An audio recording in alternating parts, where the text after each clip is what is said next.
Hey guys, the Gaming Knight here, and I have something to share with you. I've been playing Dungeons & Dragons for a few weeks now, but this past week I had to skip the session, along with one other player who happens to be playing a girl. Eventually, his jokes escalated to me writing a fanfic about Gnight and Raynov's quote-unquote side adventure, and I just had to share it with you guys. With all that backstory out of the way, let's get reading.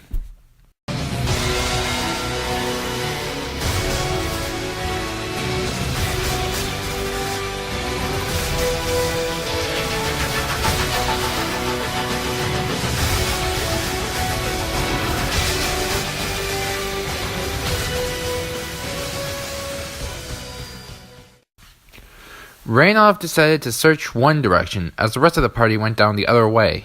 Gnight noticed that she was heading in the opposite direction. He was conflicted. On one hand, the party needed their tank, someone to soak the damage from the monster in the depths of the ruined castle, whence they now stood. On the other hand, he felt something coming from Raynov. A sense of familiarity just came off her whenever the woman conversed with the fighter. Eventually, Gnight had to know why she acted this way towards him, what she knew about him, and how it may affect the party. By the time he came to this decision, Raynov was already halfway to the other side of the tunnel she went through, and bumped into him walking backwards. "Gnight?" she addressed him. "What are you doing? The party needs you more than me." "I'm not worried about them," Gnight responded. "They have Leon. They can handle themselves for now."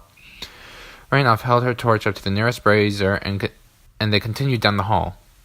"Why did you really follow me?" Raynov said. "I know when someone is lying by now, and you've lied about the party." "Truth?" Gnight asked. Raynov nodded. "You seem familiar to me, and you seem familiar with me. I want to know why." Raynov stopped in her tracks. From her side, Gnight almost saw a tear forming in her left eye. She never turned to face him in the full minute they stood stuck still. The tear was blinked out of Raynov's eye as she turned slowly, not to see Gnight, she would have stopped by then, but she looked behind her. "What?" Gnight said. "Something's coming," Raynov said. She drew her rapier, and Gnight turned to face the way they came. From the shadows before them came a monstrosity whose name escaped Gnight, its horns growing in curves and sets of four atop the goat's head, the hind legs and paws, and the front legs and talons scraping against the stone of the ruins. Seeing the thing scared even Gnight, the fearless fist of Neverwinter, as he was called in the city.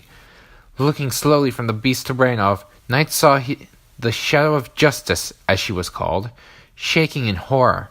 He had three options here: fight to protect Raynov as she fled, fight the monster with Raynov, or flee with her. There was something not too far down the hallway. What Gnight could only describe as a teleport stone.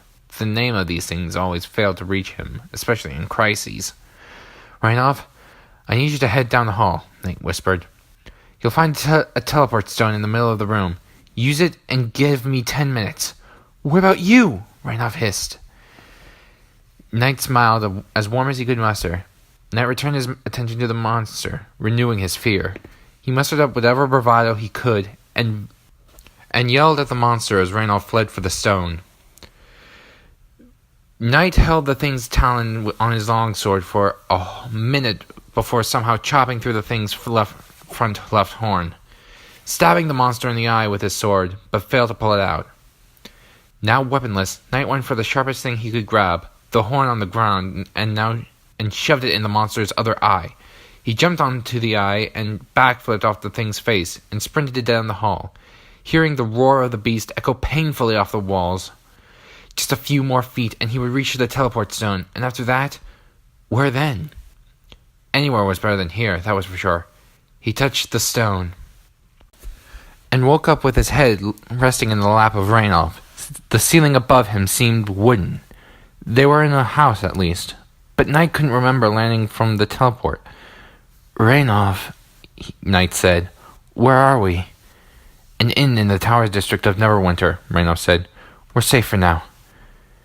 Gnight started to sit up and then felt the fatigue of battle and a sharp pain in his arm, which prompted him to fall back in Raynov's lap. "What were you thinking?" Raynov said. That was the most irresponsible thing you could have done. I don't know whether to kill you or... Gnight stopped her. What did you say? That was the most irresponsible... After that, Gnight said. You don't know whether to kill me or... You idiot, she said. Are you still on that? I... Gnight was speechless. He couldn't process what was happening right now because he was remembering something. I don't know whether to kill you or kiss you, a girl, about 12 at the time he was. He'd stood up to someone for some reason and got the shit beaten out of him. The girl, midnight black hair, rose-red lips, eyes as blue as the azure sky. Her name was Raynov, Gnight said. I remember you. Raynov stood still for a full minute. Then he heard her sob. She looked up smiling. Thank the gods you do. She ran to him, kissed him, and hugged him something fierce.